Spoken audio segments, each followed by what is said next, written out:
This is the 81st episode of the Rising Laterally podcast. Thank you for spending time with us and making it a part of your rotation. We are joined by Jesson Bradshaw, the CEO of Energy Ogre, an electricity management company that uses proprietary systems to ensure that its customers are always getting the best prices on their energy. Since 2013, Energy Ogre has helped over 100,000 Texans save up to 40% on their electricity bills, which is equated to over $150 million in cost savings. Jesson, we're really excited to talk to you about this industry, renewable energy, future technologies, and we're equally excited about getting inside your mind as a founder and CEO. Thank you for being here. Super excited to talk to you guys, and really thanks for letting me talk to your listeners. I can already tell it's going to be an electric conversation. How long have you been planning on dropping that one? All night. Before we dive deep, though, I must say that I don't actually know if I've ever thought about the importance of people like you. If I understand correctly, when I was doing some research, at one point in your career, you were trading electricity like a stockbroker trades stocks. So maybe it's going to be important, or it's actually going to be fascinating for us to learn about you. If you could tell us a little bit about yourself, what life was like, where you were growing up, and then ultimately some of the pit stops that have landed you in the spot that you're in today. Sure. Well, this is usually the point in time where when I start droning on that I can kind of virtually hear people's heads hitting the table as they fall asleep on some of the stuff. So I'll do my utmost to not try to bore everybody to complete tears. But yeah, I had a kind of an atypical growing up story background. I was, for the most part, born and raised in El Paso, Texas. And El Paso is a border town. And it was a great place to grow up. And I enjoyed that. My parents were divorced when I was pretty young. My father lived in Calgary in Canada, and my mother was in El Paso. So I would go back and forth between El Paso and Calgary quite frequently. So it was these two completely different cultures, and a very interesting way to grow up. And it was very, it was, both sides were excellent. El Paso, when I was young, the Mexican side and Juarez, that was basically kind of like one big city. Lots of folks from the U.S. side would go over to Juarez to shop and drink and get food and things of that nature. It was a very kind of homogenous group. And then on the other side, there were a lot of folks would come over to work. A lot of folks, there's a lot of really wealthy folks on the Mexican side of the border that would come over to shop. And so it was a very kind of dynamic, very, it was multicultural, but it was really kind of monocultural. It was very much a Hispanic, community and a Hispanic feel and vibe. And it was an awesome way to grow up. And then, Canada was just such a, Western Canada is pretty homogenous in its own way. And the people there are just so, awesome. And the natural environment that you're in is, at least up in the Canadian Rockies, is just so beautiful. And people are very, very laid back and, have there's not kind of a rat race type mentality out there. Very, very salt of the earth kinds of folks there too. So it was really an excellent way for me to grow up. And, I wouldn't trade it for anything. And sometimes I wish for my own kids that they had a chance to get some of those big changes and a lot of perspective from really meeting and talking to people from all different, walks of life. But then I went off to school. I got a undergraduate degree in economics and was focused on chemistry at the same time at University of Dallas in Dallas. So although I was a Texan, born a Texan in West Texas, it's not like the deep Texas, like we think of here in Houston where I am now, or back in Dallas. It's a different kind of thing where it's humid and there's trees. We didn't have a lot of that growing up. So at least in far West Texas. So it was a great experience there too. Really enjoyed my time at University of Dallas, and it they're very focused on critical analytical thinking, and that's something I think from where I was in my life, kind of starting to become a novice of going through the rigor of questioning things and analytically thinking through things that you're getting exposed to, trying to deconstruct some of those ideas. That was really a powerful thing for me that I think is shaped a lot of things for me, really from that point forward, for the rest of my life. So, yeah, and I was struggling. I thought for sure I wanted to be a physician, and so I was like, "Hey, I'm going to get on the whole medical school train," and I was very, very focused on that early in my collegiate career, and you know, some things happened where there was the possibility of us having a socialized medicine structure here in the U.S. And I worked a lot in hospitals when I was younger, and I was a little concerned about maybe going through all the rigor and maybe racking up a bunch of debt through medical school and specialist school, and then having the environment that I walked out into being a little bit different. So, and I'd seen some of that, and from what I saw in Alberta at least, and great healthcare there, but there's definitely differences from the way it was here, and caused me a little bit of concern. So I scrambled to get a degree in economics as well, so that I could try to do something with the rest of my life. And kind of interestingly, I think a lot of people say this, that I've had this whole life thing where, if you're starting a business or there's certain things that you can control, and there's certain things that are totally out of your control. You got to get good bounces. And I was fortunate enough that I applied to a company. I thought, well, let me just kind of see if I can bide my time and get a real job, and stop being so poor. And I ended up, applying to this company here as a small company, NGC Corporation, Natural Gas Clearinghouse. And I thought I was going to get like some, drudgery job, gas accounting or something that I was just not looking forward to. And, when I was interviewing, they said, hey, well, right now there's some legislation or some rulemaking that's happening at the federal level that is changing the electricity markets. So they're starting to become deregulated or unbundled. And we're starting up a group, and you might be a good fit for that. And so, is that something you'd be interested in? And of course, I was interested in anything that was going to pay me a paycheck. So, right. So I was like, let's do it. So. And it was interesting because that was absolutely what had happened. We have a long history in the U.S. of taking some of these industries that were highly regulated and making them more competitive. So, I think there's things that maybe some of us are a little bit too young to remember. I'm on the cusp. You guys are definitely way too young to remember, but the airlines used to be regulated. And so now that they deregulated, we have an explosion of different carriers and different kinds of rates. And, the overall cost to the consuming public has dropped precipitously since, it used to be that, like, if you got an airplane to go across country, you're getting your Sunday's best, and it was like a production, and today it's like folks with their flip-flops and holes in their pants. Shorts. Yeah. So it's like taking a bus. So, but the cost is kind of come in line, and you've gotten rid of a lot of inefficiency. And you guys probably remember the same thing happened in telecommunications.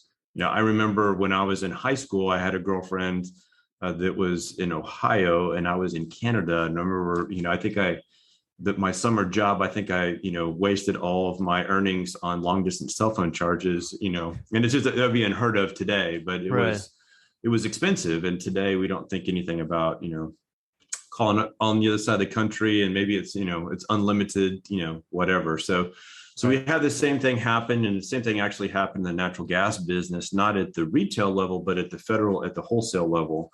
Natural gas also functionally unbundled. And so electricity was the next big thing that was coming down the pipe, and kind of got in there right place at the right time, through nothing having to do with any intellect or anything on my part, just lucked out. Amazing. That's an amazing story. I mean, from a diverse just upbringing to taking a chance on that job, and this idea that you came in at the right time. With the way you described it, it feels like there's an element of that taking place right now with this whole like DeFi and decentralization of the blockchain and all that. And I just thought about that when I heard your words. So For I feel sure. like we're always kind of at the brink of something new. And you just happen to be coming in at the right time. Right. So overall, you would say that the deregulation of the electricity market, energy market in Texas was a positive. It sounds like it created efficiencies that weren't there previously. How do you think about vulnerabilities in the grid or in the market? Or are there any things that you think will go through another large revolution over the next 10 years as Texas tries to create an environment of reliable energy for its population? Sure. Yeah. I mean, I think there's no question that, how do you judge whether, competitive markets and, retail competition, there's no question that a lot of things happen on the wholesale side here that were very important in terms of bringing innovation into modernization of the infrastructure here in Texas. And that's really true across the country. We happen to have this extra layer that has retail competition, and it's like the hardcore retail competition, not the kind of dip my toe into the water retail competition that we see in some of the other parts of the country. But really, if you think about what's the difference, people think about what does that mean? Like, we had a regulated structure and we moved to a competitive structure. And there's a couple of things that really, I mean, they're different. It's a different philosophy. So, in the regulated world, what ends up happening is a general rule, right? So what would happen is that you have a company that's given a franchise and they own a service territory. So nobody can compete with them in that service territory. They're the incumbent.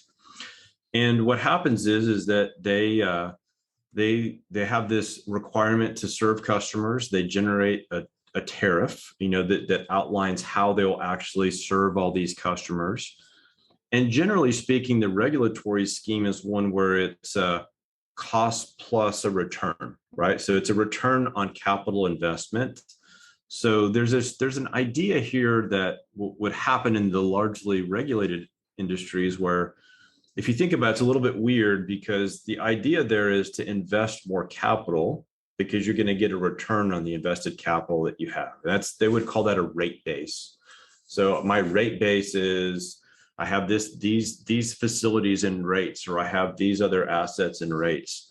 And so you would try to put as much in there as you need to serve the customer base, but you kind of have an incentive to inflate costs. Like, you're not super judicious about costs. It's really almost exclusively reliability focused, but there's 100 ways to skin that cat. So that's where you had guys like Ralph Nader's and the consumer advocates and the public utilities advocates. And these guys are all regulated by the states and the Public Utilities Commission. And they're questioning the investment decisions that these utilities might be making and saying, that may not be, that they're there to kind of advocate on behalf of the customers. And so usually you'll have like a public advocate that's in here saying, well, no, we don't. Those guys made a bad decision to put in that, building that particular facility. The customers don't need to be burdened with that expense, et cetera, et cetera. So that's kind of the way that whole structure was in the past. And what it means is that those utilities would say, hey, I know I'm going to have these customers for 100 years or until something changes. And I'm looking at the trends of what's happening from population growth. And in Texas, we've had just a large influx of people from, other parts of the world and other parts of the country. So our demographics are changing pretty rapidly over the course of the last 10 to 15 years. But, in all these places, they would be trying to forecast what that demand growth would look like over into the future. And they'd be looking to build power plants and make sure they got a return on capital by putting it in that overall structure. And so what happened here was they said, no, we're not going to do that. The way Senate Bill 7 was structured here in Texas is they said, hey, these utility companies, we're going to split them into three pieces. So we're going to have a power plant company, the generation companies. we're going to have the delivery companies, the wires companies, and they can't own generation and they can't serve customers. And then we're going to have the retail electricity providers, the guys that actually are serving those customers. And so when we did this here, that happened January 1st of 2002, and it happened to coincide with the real increase in power generation development. So we had a lot of new, efficient combined cycle gas-fired technology that was put into the ground here, was built and constructed really from probably 1998 through about 2008. We almost, we rebuilt about a third of our generation capacity here with brand new, efficient, state-of-the-art technology, because the market environment that was happening on the wholesale said, hey, these old gas steam-fired power plants are very inefficient compared to the newest and latest and greatest technology. And so because the environment was open enough that there were so few barriers to entry, a lot of invested capital poured into this market. And so we had this huge increase in supply. And so what happened was we ended up opening up the market at the same time the wholesale market was collapsing from a pricing perspective.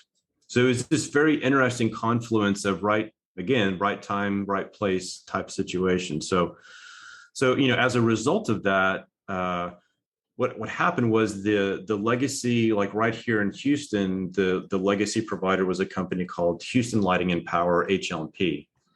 And right before they split up, they changed their name.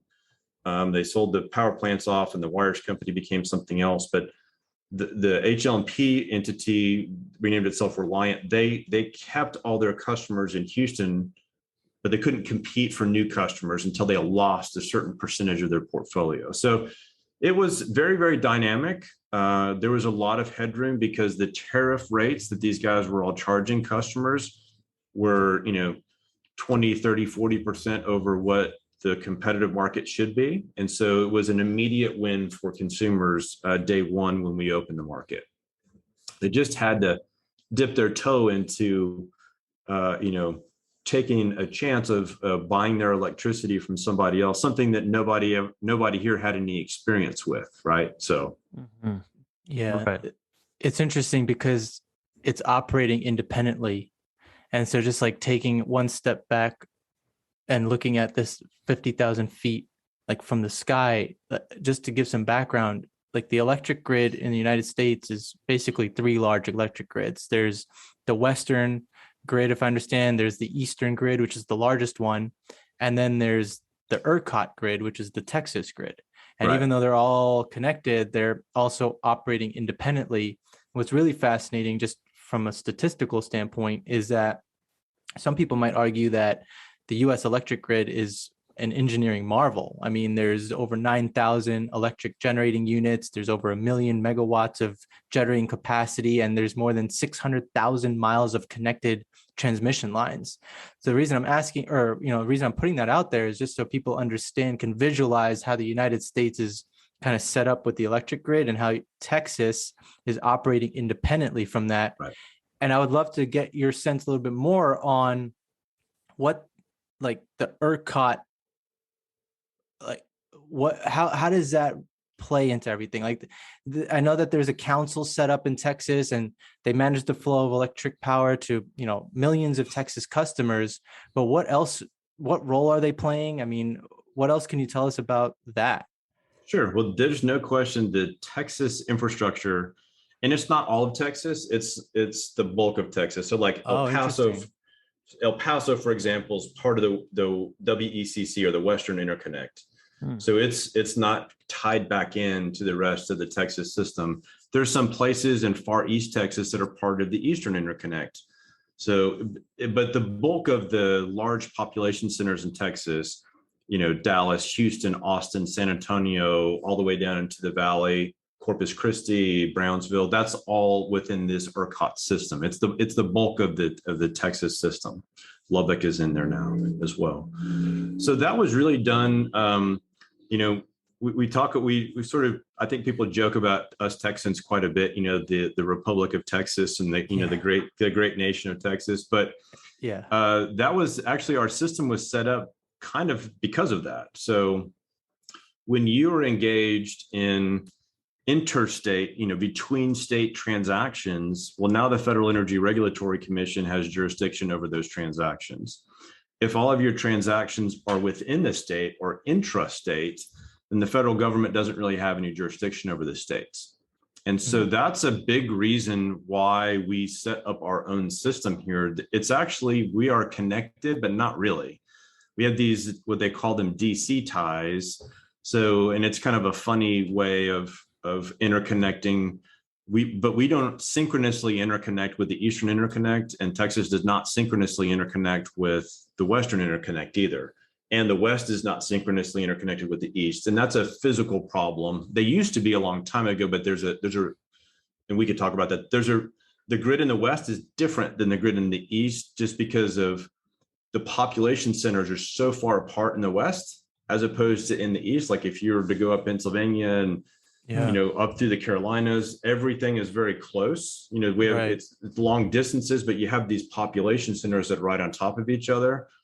And it's not true in the West, where you have, a ton in the Pacific Northwest and a lot in, Oregon, Washington, tons through California. And then it gets kind of sparse as you start to move it. There's big distances to Vegas and big distances to Arizona. And so there are real physical issues that creates on trying to move AC power over long distances. It creates some different kinds of issues. And that's one of the reasons why the country is split between the Eastern and the Western interconnect as well. But that's why Texas is set up separate. And as a result of that, we're kind of on our own, for better or for worse, right? And this is the case. People talked a little bit about this issue. I know we talked a little bit before here. Got on here about situation in February. The good news, the bad news was we couldn't really interconnect with anybody else or ask for a whole lot. There's a little bit of room to move some power in, but the fact of the matter is that what was happening in North Texas was happening in Oklahoma as well. So we had the same kinds of issues. It was just this humongous anomaly from a weather perspective, the kinds of things that we don't see here. So the bad news and the good news and bad news is that we're our own thing and we're kind of on our own, for better, for worse.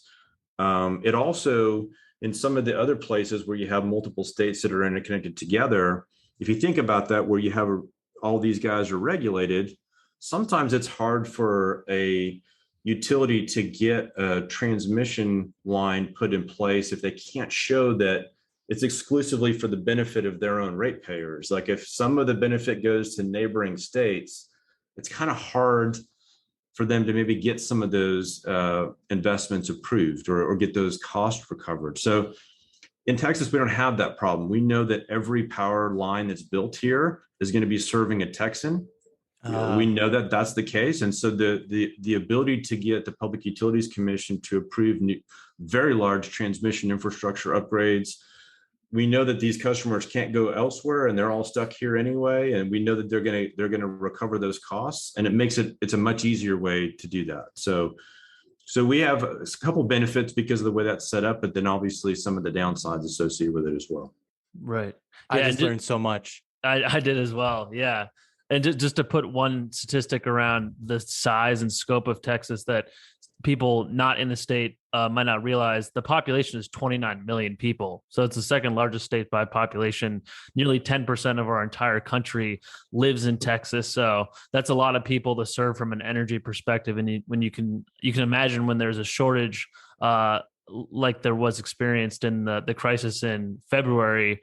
Yeah, that's a lot of households that are going through black drought, and obviously lives were lost in that situation. So just I think when people listen to a conversation like this, there's obviously a economic component to it. There's a scientific component. There's a logistical component. But fundamentally, I think when you're talking about energy, there's a human component at the foundation, because people need energy to survive. We've organized our societies in ways where we need energy to get through the night. If we're dealing with extreme weather events, be it in winter or summer. And so at the core of this whole story are the humans of Texas, I think. Well, it's interesting because you'll see this across a lot of the southern tier states. But we also, not just the population numbers themselves, but we're mostly built for summer, and that's we're mostly built for air conditioning loads.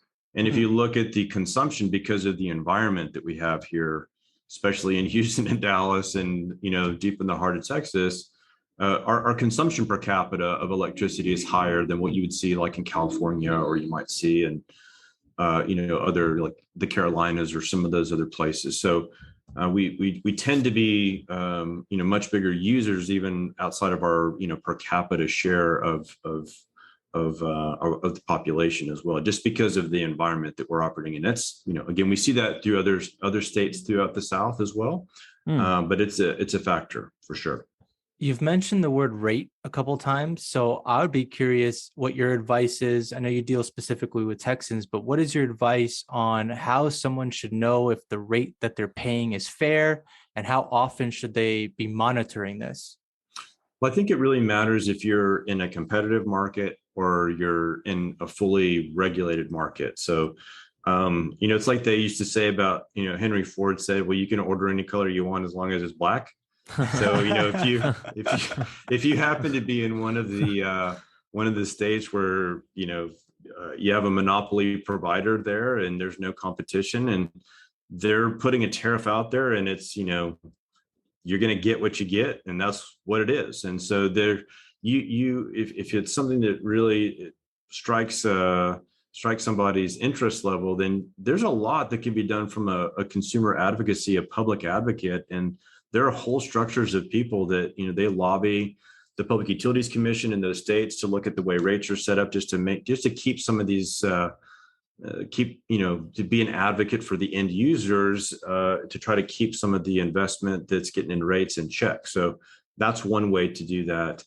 In some of the other markets, like some of the other markets in the Northeast are what I would say, I mean, they say they're deregulated. They're kind of quasi deregulated. What's happened is there's a group of folks that are competitive, and then you have the legacy utility that has a formulaic tariff.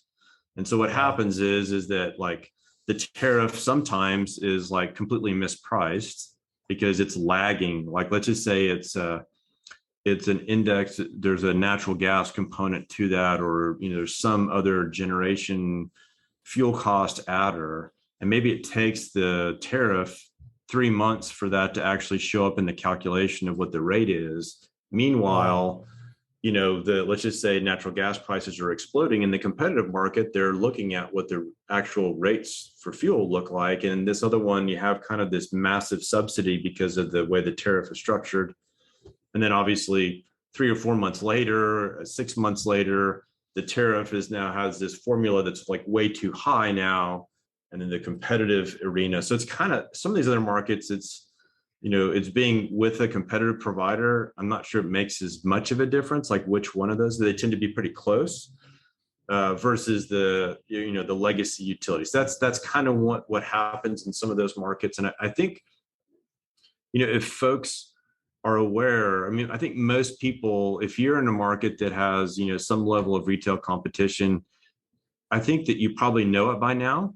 Like you're going to see billboards all the time, and folks that are like in your proverbial grill, advertising at the wazoo. But that's one of the things that happens. Is one of the things that we really deal with here is, I'd say, I don't think it's a stretch to say that Texas, in the competitive areas of Texas, so like Austin and San Antonio are not open to retail competition. So they're served by a municipal utility, and so their legacy structure. But Dallas, Houston, and let's say 70% of the Texas population can be served by one of these competitive providers. And even here, we're now coming up on the 20th anniversary. This happened Jan 1, 2002. So here we are, Jan 7, 2022. So we're 20 years post deregulation, and we still have a large number of people here in Texas that have pretty much stayed with the provider. They haven't checked the marketplace.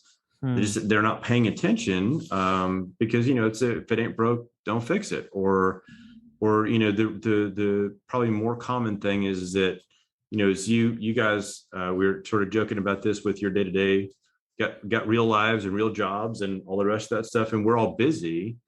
And electricity is one of those really weird things that it's like an ethereal product, right? It's just it's not real. It's not a tangible product, and so it is not really front of mind for a lot of people in their day-to-day stuff. I'll get to it. It's almost like, I talk to a lot of people say, I need to really look at my insurance, my car insurance or my homeowner's insurance or my renter's insurance.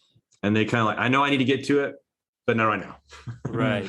And so the same thing kind of happens with folks here in these markets is they'll get to it when they get to it. And usually what ends up happening is that they will see like a summertime bill when they didn't realize maybe they fell out of a fixed rate contract into a variable rate contract. And all of a sudden their electricity bills have, doubled or something like that. Or they weren't even paying attention because it was on auto pay. They just hadn't seen it in a very long time. And so a lot of those folks, we got to try to get over, I think about it as energy of activation, going back to the chemistry stuff, you got to put some energy in to get a reaction to occur. Yeah. And that's kind of where I think we are here in our market. Yeah. It sounds like you can easily get trapped into overpaying because you're not keeping your eyes on it. And then also the way the contract is set up after a particular date, the price could just jump up. You didn't even realize it. Or like one of the gimmicks just kind of trapped you into getting the contract signed. And then next thing you know, after that contract date is up, again, the price jumped to a level that you weren't expecting. But because you weren't checking on it, you've just been overpaying and you didn't even know about it.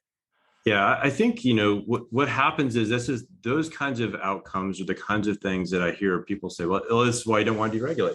This is why competition's a scam, or it's not good, or people don't get the outcomes. But the reality is, and, certainly talk in my book here to a certain extent, but I definitely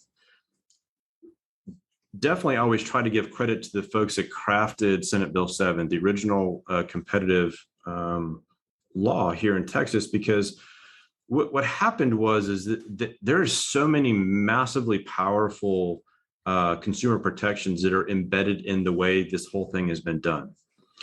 There's tons of protections for customers, but the way it's set up is the idea was that people will actively be participating. Like it requires people to do things. It's not it's not a like autopilot type structure. It's like, hey, this whole thing of hey, they moved my rate, I fell out of contract. Well, the inverse of that is to say you can have a company that can sign you up for an evergreen contract that you can't ever get out of. Well, that'd be worse. So the way they actually set it up is the idea here is you can't be in a fixed price contract with termination charges unless you agree to that. So and a retailer can't automatically renew you into a fixed price contract unless you agree to do that. And so it's actually done to put a lot of power in the consumer's hands.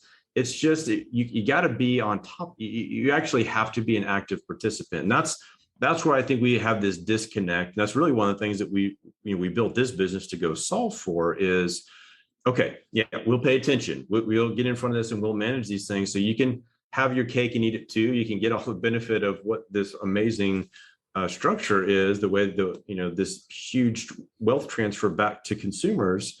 But you can, fire and forget and, pay the minimum amount of attention possible. So that's really what we did is to try to, put that that quiver in the or that arrow in the quiver of the consumer here to make it easier for them to get all those benefits out while understanding what they're obligated to do as well.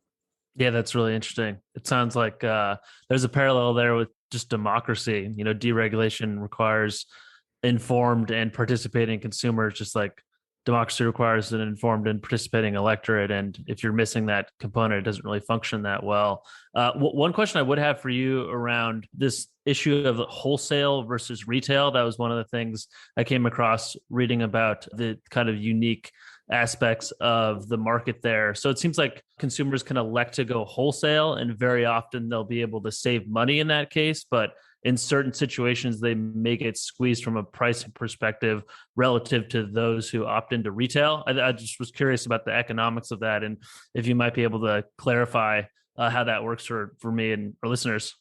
Sure. Yeah. No. So that's a very interesting topic. There's a ton of misinformation about that, I think, and we were trying to battle those types of things. So there were some providers here that were touting a wholesale rate plan. And so I think for the average consumer, what that means is, well, why would I want to pay retail? Of course I want to pay wholesale. Wholesale will always be cheaper than retail. Why wouldn't I do that? Right. And so, unfortunately, that's not the way this actually works. And I don't know that the folks that were actually selling it understood what they were doing. But what they were doing was they were selling a real-time market indexed product.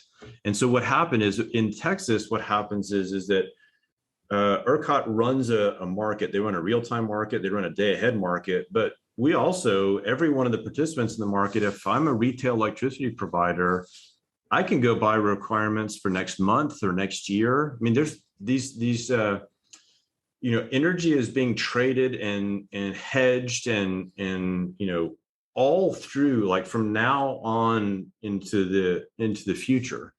And so this real-time market is what we actually called the balancing energy market. What it really was is, hey, what's the difference, like, as we're actually operating in today's market from what we thought it was going to be when we put all of our schedules in place yesterday? Is it 5 degrees hotter today, or did this power plant trip today? That's what the balancing energy market was originally. These guys, there are a number of providers that were trying to tell people that this is the wholesale market. Almost, 98% of all the electricity that's transacted does not transact in that market. It's already transacted either last year, last month, yesterday, 2 weeks ago. I always called it is the wholesale market of last resort. This is like, if you had a power plant go down and you're still trying to serve your customers, you're going to get your face ripped off if power prices run to $9,000 a megawatt hour. And it's always had that asymmetric skew to it because electricity is just a different animal. This is one of the issues that we see with people. A lot of times people, when they're trying to buy electricity, they think of it as being like a lot of other things. Hey, I'm going to go with these guys because, I'm going to go together with these 10 other people. We're going to get buying power. Electricity doesn't work that way. If you're going to Costco, then you might get the dude that's going to sell you the, butter or sell you the milk because he's got so much of it. He's just trying to offload it, and he's going to give you a deal if you take more of it, right? Electricity doesn't work that way. Electricity is the ultimate real time. It is the ultimate just-in-time inventory commodity, if you want to call it a commodity. It gets produced, distributed, and consumed instantaneously. For all intents and purposes, on a commercial scale, there is no storage. So what that means is that, for every moment of every day, wherever you are in the Western system, in the Eastern system, in the Texas system, the amount of electricity that's being generated is exactly the amount of electricity that's being demanded. And honestly, if someone has a big increase in demand, some power plant somewhere has to move, or you start having other kinds of problems.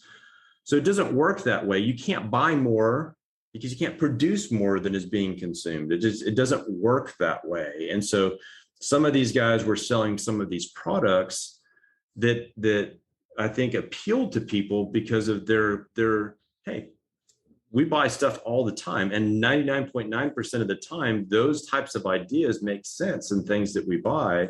But electricity is a totally different animal. It's just totally different. Since we can't store it, even though I know we've got, Elon Musk and some of these guys putting these little battery systems, and they're very, very, very, very small in comparison to the overall size of the system. So they don't really do anything at this point in time. And that's the big next frontier. That's one of the things that we really need. But it doesn't work that way. So we had a lot of consumers, and we were trying to tell people for a long time that, a lot of folks are going to get hit. I always likened it to someone picking up pennies in front of a steamroller. Like, it was it's just a guaranteed. It wasn't a question of if, it was a function of when. Because this exact same thing happened in the commercial market like 10 years ago. And everyone stopped doing that in the commercial market. And then these, a bunch of geniuses come out and they decide that, residential customers are, hey, this is genius. Yeah. Kind of reminds me of '08, the financial crisis in a way. I think there's a parallel there. Like the wholesale market seems to have been a bit of a derivatives market that presented itself as a much simpler product than it really was. And people didn't realize the downside risk to that product. So I don't know. For sure. Parallel. No, I think that's absolutely true. And I think that if you were to look at what the folks here that were selling those plans, I'm not convinced that they fully understood what that risk was either. I just don't know that they knew what they were. They may have been not bad actors. They just may not have fully understood what they were doing and inadvertently gotten people into bad situations. So speaking of storage, speaking of storage, I mean, just expand on that a little bit. What do you think the impact is going to be on the market as, battery capacity is becoming a priority? What new jobs are going to be created? What's at risk of being cut? And again, maybe what's the impact on pricing? Sure. Well, this is, I laugh about this sometimes. Folks say, well, gosh, I started doing this in 1995. So like legit dinosaur in the space, right? So, I remember when I was talking to people at the time, because a lot of these guys were trading gas and they'd say, man, this thing's going to get to its end state, to its equilibrium state, get in here while you can. And, okay, whatever. And I laugh because, here we are almost 30 years later. 27 years later. And there is more change and chaos and, the whole stakes. It's just very dynamic. And so there's just as much opportunity in the power markets and the electricity markets today than there was when I first started in this business. It's just different. It happens to have a slightly different complexion associated with it, but it's very interesting to me. Like in my mind, I think what's happening, and I may be like not a good futurist or whatever, but what's really interesting is I'm a believer in people, and I'm a believer in innovation. And for better or for worse, that what I see all the time in competitive markets, if there's an opportunity for someone to build a better mousetrap, and there's an economic opportunity that rewards them for doing that, that tends to actually make its way to the forefront. So it's very interesting what's happening today, because there's this huge push, and I think this is a good thing. We're having conversations about what's our energy future, what's our energy infrastructure want to look like. We talk about that in the context of climate change and resiliency and things of that nature. But even if that weren't the case, it's a need for constant improvement. So one of the things I think is kind of interesting, if I look at the traditional power generation business, and then I look at the renewables business, right? It's interesting because one of the big differences that I always thought of, people say, well, electricity is kind of like telecom, the telecommunications business. And it's actually not. It's the legacy energy or the legacy electricity business. If I had let's just say a natural gas fired power plant, like probably 70% of my cost to produce my energy is in my fuel. Right. So there's a very large variable cost to produce. In telecom, it was kind of the opposite. You got to put the fiber in place, but man, the photons are almost free. Like your variable cost to provide the service, it's all about the capital investment, right? And what I see in renewables is kind of that it's more telecom-like than it is traditional generation-like. Your variable cost, your fuel is free. So whether it's photons coming in or whether it's the wind moving, your variable cost of production. So it's really about what are the innovations that are coming from a material science perspective? What are the innovations that are coming, on the mechanical engineering side, on the material side? What is it that's reducing the cost of installation? How are we reducing the capital costs for these assets? And if you think about it, I think if you were to get a long run economy of scale in some of these solar and wind and tidal and whatever these other kinds of technologies, if they have free fuel and you can start to manufacture them on a very cost efficient basis, they should win. Just straight up on economics, having no idea about, hey, we want to have lower carbon dioxide emissions, or we want to have lower NOx emissions or lower CO. Outside of all that, I think these technologies should win on economics. Just if you play that string out, or we bring additional innovation to the table. One of the things they have to have, though, is some kind of an energy storage addendum that works with them. And so I think that's the big holdup. And this is one of the things that we see here in Texas. We have a tremendous amount of renewable generation, and it's just getting bigger. We have, almost 30,000 megawatts of wind capacity, which is huge for us. And if you believe the numbers, we're over 10,000 megawatts of grid scale solar right now, and it's going to 30 in the next couple of years. So this is out of an installed generation base of maybe like 90,000 megawatts. So it's a huge proportion. And so what it puts a lot of pressure on the gas plants and some of these other plants to swing around to meet, catch up for where they're not there. And it definitely causes stress in the system. And that's one of the things that we're working through. And one of the lessons learned of, okay, we start talking about resiliency. We can talk about resiliency in cold weather. We can also talk about resiliency across the board. And what do we need to do to incent these other kinds of assets to be available, to make it economic for them to produce, while we're still, leaving the door open to being a real. This is one of the things that Texas does very well. Is it's very embracing of these new economic technologies. If there's an opportunity, the barriers to entry on some of these things in the business environment is here, and when folks say, "Let's do it," and it's easy to get things done. Amazing. I feel like that's inspiring. I think it's kind of neat. I think that's why I get less stressed out about. I think you can try to force these things to happen too fast. That might cause some problems. There's definitely we cannot go like we couldn't in Texas say, hey, we're going 100% wind and solar. It just can't happen. Right. Yeah. But I do think people can calm themselves maybe down a couple notches, because I think that it's on the trajectory that when we start to merge and there's enough value that someone's going to come up with these ideas, I do believe that that's what's going to win.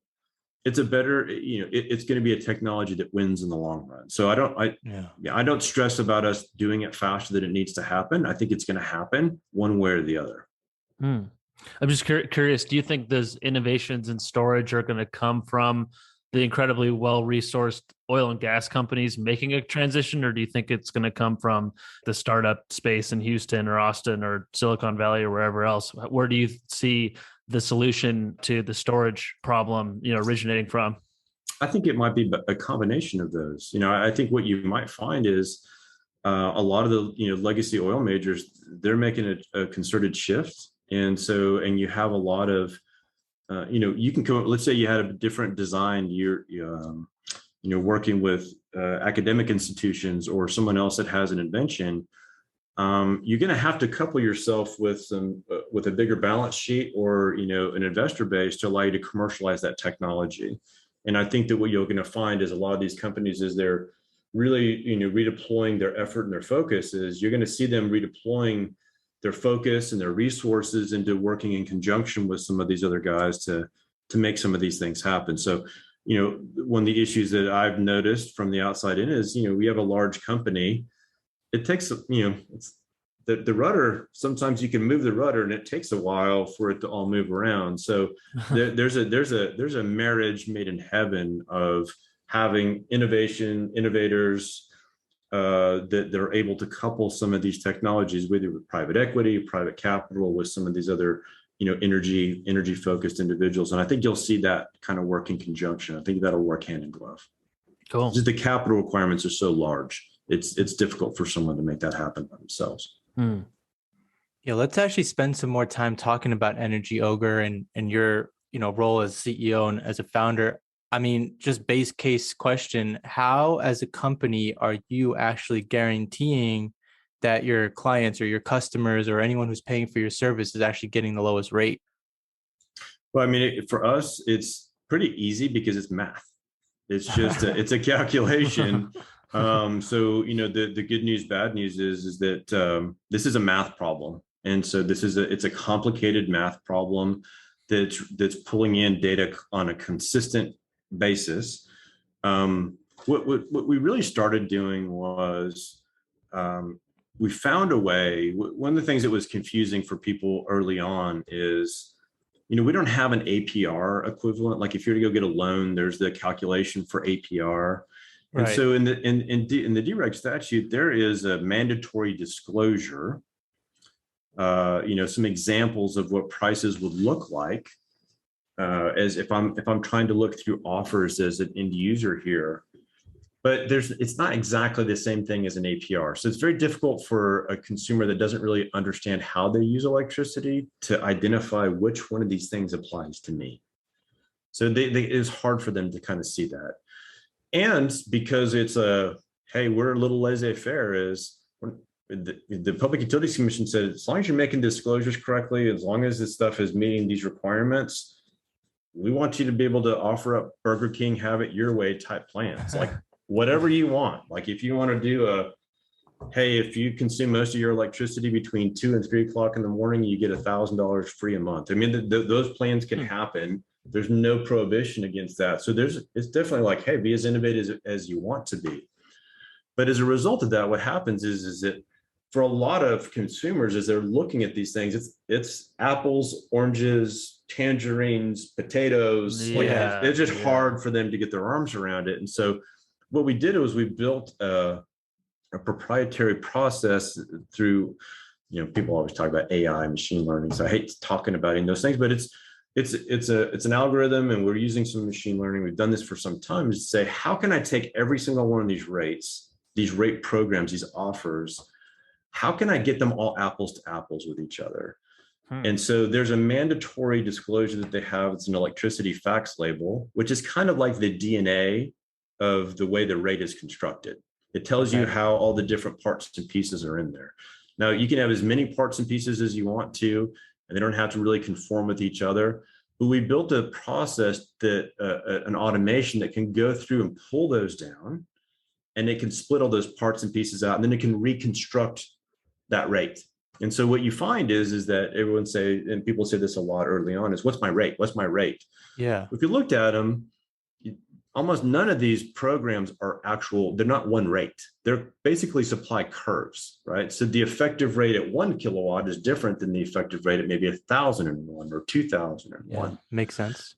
So what we did was we got to a point where we said, hey, let's pull all these rates in that we can get, and let's get them all apples to apples with each other by, North Texas, by Houston, by, in these different transmission distribution service provider areas. So it allowed us to get all of these supply curves that are apples to one another in these different market areas. And then interestingly, not too long after the market opened here, we moved to smart meters across the board in most of the competitive areas here. So as a result of that, each one of the customers that we serve here in Texas, and there are a couple exceptions, but it's very, very rare, they have an actual individual demand curve, and it sets at every 15 minutes. So it's a relatively straightforward exercise. Now, if you've set the table with all this, where we say, hey, I might have 3,000 different rate curves that are in here, and I've got this, or supply curves, and I've got this demand curve. Let me mathematically find the lowest overall cost to serve this particular demand profile. And so that was kind of our first iteration of Energy Ogre. But the key is that there's no point in us telling all of our members here, hey, go enroll yourself with this particular provider, because by the time they get that information, they go back, that might have changed. So it's just much easier for us to take care of it for them. So we'll sign up, we'll see what it is, we'll go execute that and try to simplify that process for them. So, and as time has gone on, we've also looked at, now we have history, we've had, some of our customers with us since all the way back to 2013, is we can understand not only how they've used electricity historically, but how does it change in response to different kinds of, someone might say, it was very important for us, between 2019, 2020, because a rate program that we would have put someone in without really anticipating or seeing that their usage is changing, if they're working from home as opposed to going out, then their demand's going to be bigger. And so they need to be maybe in a different plan that's more optimized towards that consumption. So we look at this on a continuous basis as well. So we'll look to make sure that's still the right thing. And, if it's not, and there's an economic incentive to move around or to negotiate something different with that same provider, then we take that. That's part of what we do as well. So it's an idea of trying to, we got you as much as I can possibly say. I say, we'll minimize the amount of brain power that you have to exert and the amount of time you have to spend messing with this stuff. We'll keep that to the minimum possible. Right. But we just want to keep you, in a fair rate, all the time. We're trying to keep you like out of the ditch on a continuous basis and, try to make this as easy as possible. And so that's the way this whole thing is set up. So what does the onboarding process look like for somebody?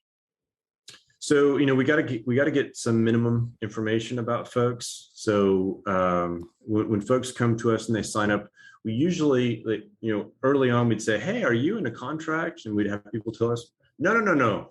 And then come to find out they were in a contract. And so, we'd move them and then they would get a termination charge and be upset with us. So we said, okay.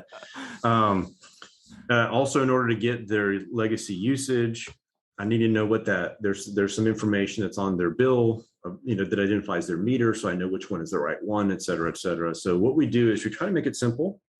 We collect the information that I need in order to process an enrollment with a new provider. And then beyond that, I ask them to send me a recent electricity bill, so I can look at it and make sure there's no point if someone comes in the door, and let's say that they had a legacy rate program that now the wholesale market and it's massively under the current market. We're not going to mess with that. Hey, right. We're going to put you to sleep. We'll come back. We have a fiduciary obligation as an agent for these people, right? So like, hey, this doesn't make sense for you. We're not doing anything. Right. Other folks to say, hey, you're already in a contract. Now I can see what the effective rate under their existing contract is. I can see on their bill. I can see when that rate is set to expire. So I can perform a calculation to say, hey, you're paying, let's just say for the sake, 17 cents and the market is 10 cents. So you would be, if you move to a market rate, you're going to save $600 over the course of the next 6 months. But in order to do that, you're going to have to break your contract for $150. Do you want to do that or not? So we need to get the information to them. And so we pull these things down to try to get folks onboarded correctly. Once they're onboarded and we're starting to manage it on a going forward basis, it's very straightforward. We know when they're coming out of contract. We're constantly looking at, where they are relative to everything else. And, it's just as much as we possibly can, trying to make it, set it and forget it, so that we're just running a bunch of things in the background for them on a going forward basis. I love that. You're doing work that's impactful. At the end of the day, somebody onboards with you, even if they're biting the cost of switching contracts and paying your service fee, in the long run, they're going to save money. And just to put that in context, I mean, the money you're saving is like grocery money. It's gas money. It's diaper money. So it matters. So you're doing impactful work. That's, people kind of chuckle, and I think there's a lot of people, and maybe some of the folks that listen to this too. I will tell you, when I first started my career, I was trading wholesale power, and, kind of like you think of, though, it wasn't a Wall Street environment. It was our own little kind of Texas energy version of that, which is like maybe the blurry version of the some of those guys. But there was, lots of volatility, lots of money was making lots of money for the company. And, my wife was in the same industry, and we would go home and say, man, I love this, and this is exciting, and I get to use my, intellectual capacity for whatever that is. It's fun. I enjoy it. But like, man, I just took advantage of a locational price arbitrage between, this buyer and this seller. Like, it's an important, I know from an economics perspective, an arbitrage, monetizing arbitrage, that's what we should be doing. But I would literally go home and like, man, what good in the world did I do today? Like Mm. it's a little soulless. It's a little unsatisfying.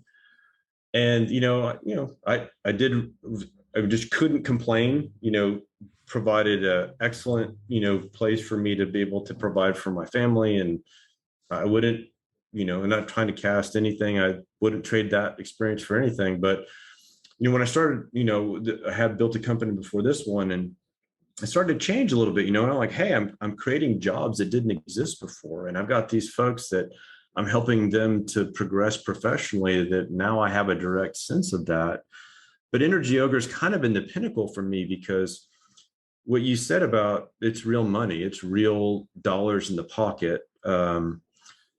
These are costs that some of these people are paying that they really should. I mean, electricity is the ultimate fungible commodity. Like there's zero difference between one provider's electricity versus, it literally is just a price thing, right? Right. And so I can't tell you how many folks that we have had come onto our service that are like elderly folks that are on fixed income.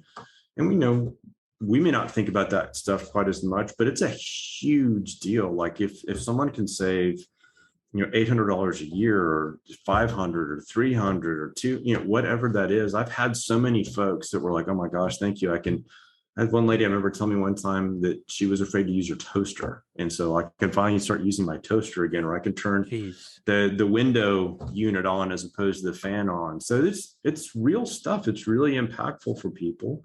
And I have a humongous amount, I love the team, excellent, fantastic, totally customer focused employees here. Like it's amazing. But I go home and my pillow, my head hits the pillow, and I sleep very well. I mean, I love, coming in here. I like people, I can't get a slog of going to work, and I legit love coming here every day. And I love, interacting with the, my staff here and with the customers that we do. So there's a huge sense of satisfaction on a day-to-day basis. That's Love so that. awesome. Yeah. 100,000 people is a lot of people too. I mean, if any small business owners or entrepreneurs out there are listening, 6 digits in terms of the customers you served over the life of the company, that's really impressive. It's probably closer to 250,000 at this point. Oh, really? So, wow. yeah. Wow. So well, it's 7 digits is on the way. It sounds like. it's been good. So we can't complain. I know we're pushing up against time, but we haven't really featured a lot of CEOs. So I just want to kind of get your sense, if you have a couple more minutes. Sure. Like talk a little bit about scaling a company. How did you grow from a few employees to, last I checked on the website, it was like 85 employees, roughly around there. So how did you scale? What did you learn?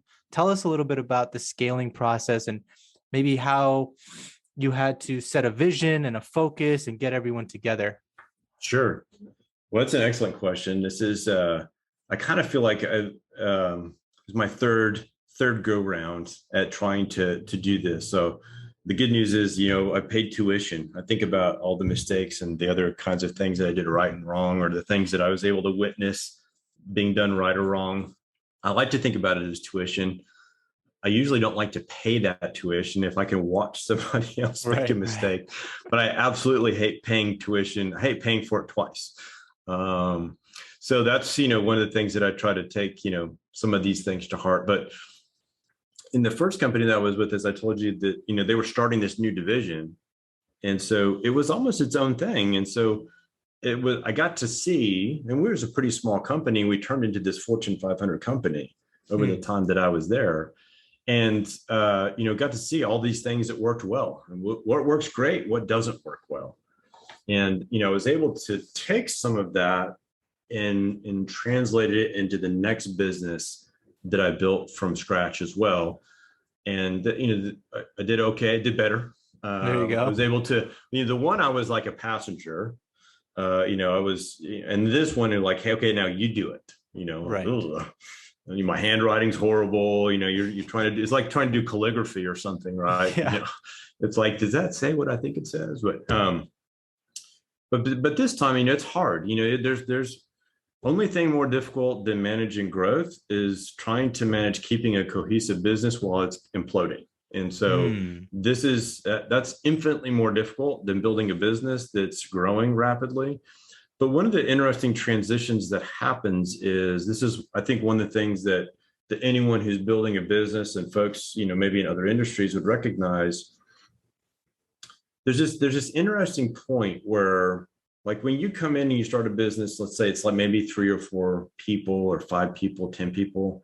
What happens is that almost everybody wears a lot of hats, right? There's not enough of like one job to do. So people kind of do multiple things. Oh, yeah, I do AR. I'm an ARAP clerk that does regulatory filings, that does scheduling, that, orders lunch, whatever that is. I got like 7 hats, right?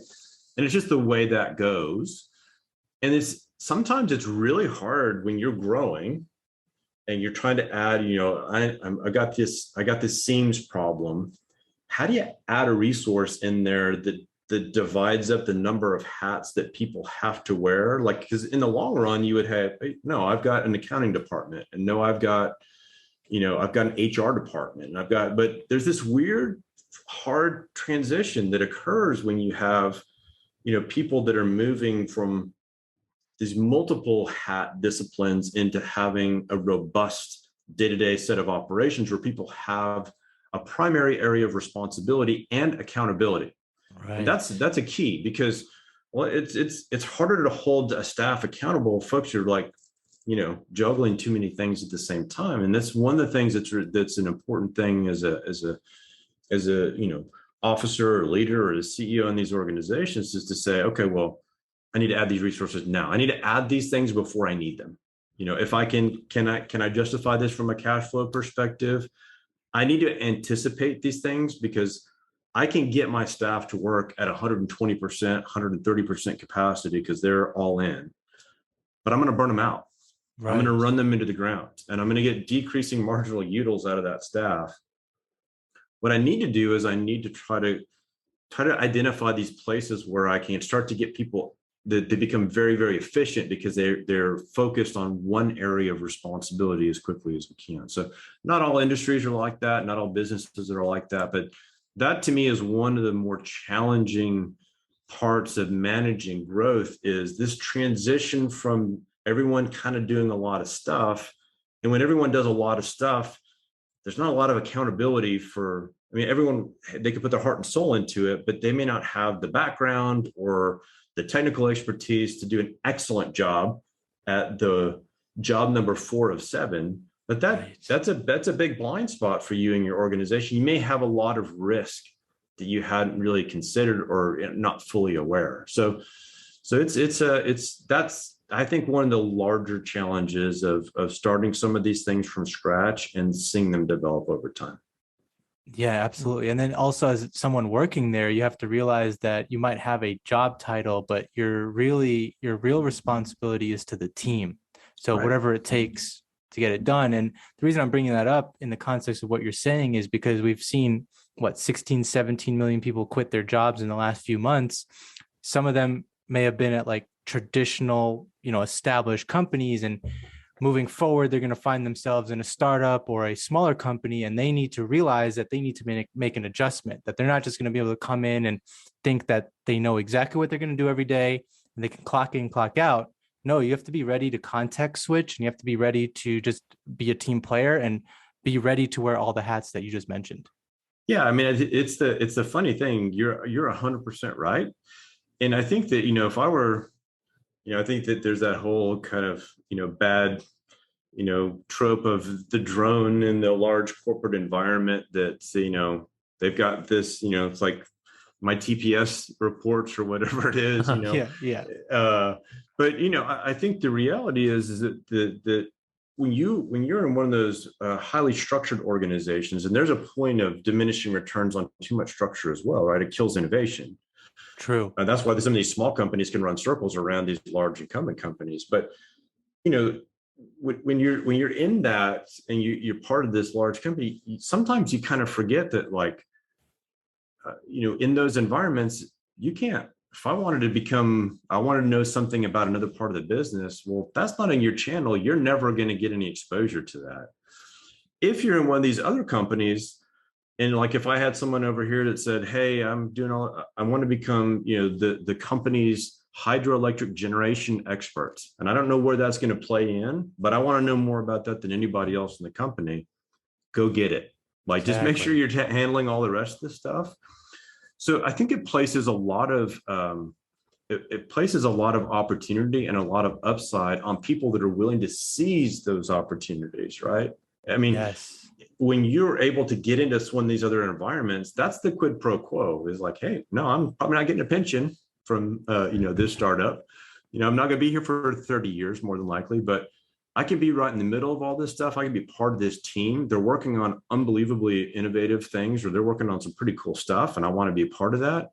But then there's telling me, yeah, you want to learn about, electron transfers or whatever on, these kinds of substrates and these materials, get after it. Nobody here knows anything about that, but if you can take that knowledge and we can translate it into something later, God bless you. But at the end of the day, I want to make sure you know this. There's a lot more freedom. There's a lot Yeah. more flexibility. And I think it really, for me at least, I can't go back to those highly structured environments. This has now kind of become my disease of this is a place, and these types of structures are now firmly rooted in my bloodstream, and it's be very difficult for me. And it's exciting to know that there are a lot of other people that are, able to be on that trajectory as well, and are going to have those same kinds of opportunities. So Amazing. Yeah, I think that's something that school doesn't maybe prepare you very well for. Usually you have one test, one grade, one thing you need to execute on. There's not a lot of gray area. So I think there may be people out there that don't realize they have that nimbleness in them until they're put in an environment like that where they can thrive. for sure, I think, as I said at the very beginning, I think I was pretty lucky because my very first introduction from a formal education perspective was about critical analytical thinking, and that was a big focus of where I got my undergraduate degree. And I think that I noticed this in my own children. A lot of the pressures of folks that have been coming up over the years is it's a little paint by numbers. You're like, okay, you take this test, then you take this, and then here, what's my decision tree, and I got to do this. And I think sometimes it's just helpful, wherever possible, if you're in one of those positions, don't have to be in your company or someplace else, try to find a mentor, try to find someone to bounce ideas off of that can just maybe open your eyes a little bit more. Oh, okay, well, yeah, okay. And they're not going to be biased. It may be hard to find somebody like that, but I think almost all of us have run into somebody or someone that we admire in the business community, or somebody else that we've seen. And if you can seek out a mentor, that's a huge W for you. It will help accelerate some of that process, and I would encourage that for anybody that's struggling with that. Thank you for sharing. I mean, it's been a fantastic conversation. I learned so much. I don't know if I knew like 95% of the things that were discussed, but I mean, my knowledge base just got wider. And I would encourage anyone, if somebody's asking you to do something this weekend, tell them no. You're looking at your energy bill and you're going to see if you have a fair rate. Especially if you're in Texas, right? I was going to say, especially if you're in Texas. I will say we have some free resources on our website, so you don't have to sign up with us, but I can tell you pretty quickly if you're in good shape or not. So there you go. Check it out. It's Energy Ogre. One final question we've been asking folks: what do you love most about yourself? Whew. I don't know. That's a hard one. I think, what I love the most about what I've been able to, the persona that I walk around on a day-to-day basis is, I really enjoy interacting with my staff, my customers, my kids, my wife. I think that, I try to be of service wherever I possibly can be. And I think that's one of those things where it just comes back to me. And I love watching that come back around. I love investing my time and effort in other people.